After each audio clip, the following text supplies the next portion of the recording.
Bonjour à toutes et à tous. On se retrouve aujourd'hui pour connaître l'opinion des passants à propos du Grenelle contre les violences conjugales. Bonjour, qu'avez-vous pensé du Grenelle contre les violences conjugales ? Je pense que c'était une bonne chose que ça ait lieu, parce que c'est un sujet qui est important aujourd'hui, qui est toujours aussi grave et il n'y a pas énormément de choses qui sont faites au niveau de l'État et c'est important de prendre le temps d'en parler et d'essayer de trouver des solutions.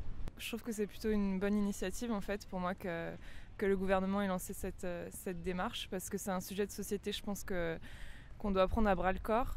C'est quelque chose qui reste un peu flou ou pas trop, un peu tabou à la base en France.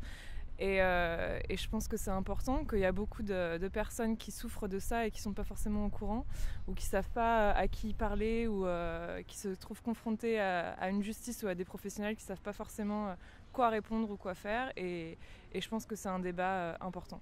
Je trouve qu'il était temps que le gouvernement s'occupe de la question. Quand j'étais jeune, moi, on n'entendait absolument jamais parler de ça et pourtant Dieu sait si les femmes étaient déjà bousculées entre guillemets par leur mari, et pire. J'en ai pas spécialement entendu parler plus que ça.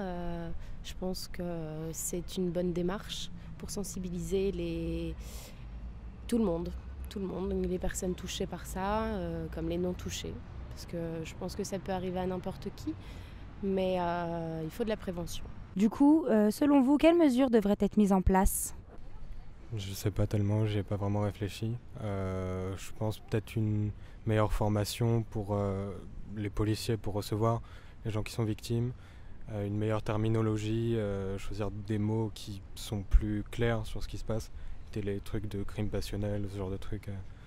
Être très clair sur ce qui se passe pour que les gens soient au courant de ce que ça représente vraiment, de la gravité que c'est, et que vraiment les policiers soient formés, surtout pour recevoir, pour comprendre, pour prendre au sérieux, et que quand il y a déjà des signes et des menaces, pouvoir agir avant que ça aille trop loin et que ça termine en assassinat ou en quelque chose de très grave. Écoutez, je pense que tout le monde doit lutter contre ce fléau. Hein.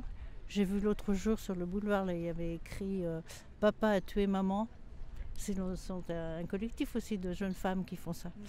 Et c'est très parlant, c'est très bien. Moi, je crois qu'il faut vraiment que ça se répande de plus en plus. C'est tellement un sujet sensible. La prévention, je pense qu'il y a beaucoup d'organismes qui existent déjà pour l'écoute des personnes touchées par ça, que ce soit hommes ou femmes.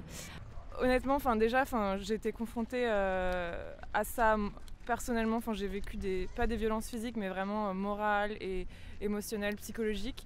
Et je ne savais pas à qui en parler. Et surtout, je ne me sentais pas en sécurité. Et je pense que, moi, la première chose à quoi je pense, parce que j'ai eu aussi une amie qui a eu affaire à ça, et je me disais, mais en fait, on ne pourrait pas avoir un policier là qu'on appelle et qui peut venir pour l'aider à récupérer ses affaires ou en fait des choses hyper concrètes où dans le quotidien quand ça nous arrive on se retrouve en situation où on doit partir, où on doit faire quelque chose mais on a peur de la personne et en fait on n'a pas de soutien parce qu'il n'y a pas de preuves, où il y a pas de... et ça pour moi je trouve que c'est une première chose mais je sais pas qu'il y ait quelqu'un dans le système qui soit là pour aider à choses concrètes genre protéger la personne en fait. C'est vous les 10 mesures qui ont été mises en place au début du Grenelle ? Pas du tout. Pas tellement, non. Enfin, pas du tout même. Non, pas vraiment. Pas dans le détail. J'ai peut-être entendu, mais non. Non. Eh bien, je vais vous les présenter. Merci beaucoup. Les 10 mesures mises en place au début du Grenelle. 1000 nouvelles places d'hébergement et de logement temporaire à partir du 1er janvier 2020. Accès des femmes victimes de violences à la garantie Visale, garantie locative. Lancement d'une plateforme de géolocalisation à destination des professionnels afin d'identifier rapidement les places d'hébergement réservées disponibles à proximité. Mise en place d'un dispositif électronique anti-rapprochement dans les 48 heures après le prononcé de la mesure dans le cadre d'une ordonnance de protection ou d'un contrôle judiciaire. Lancement d'un audit de 400 commissariats et gendarmeries.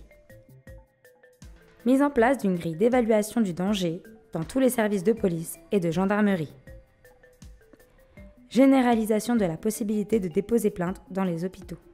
Mise en place d'un rétex au niveau local suite à un féminicide. Possibilité pour le juge pénal de suspendre ou d'aménager l'exercice de l'autorité parentale. Suspension de plein droit de l'autorité parentale en cas de féminicide dès la phase d'enquête ou d'instruction.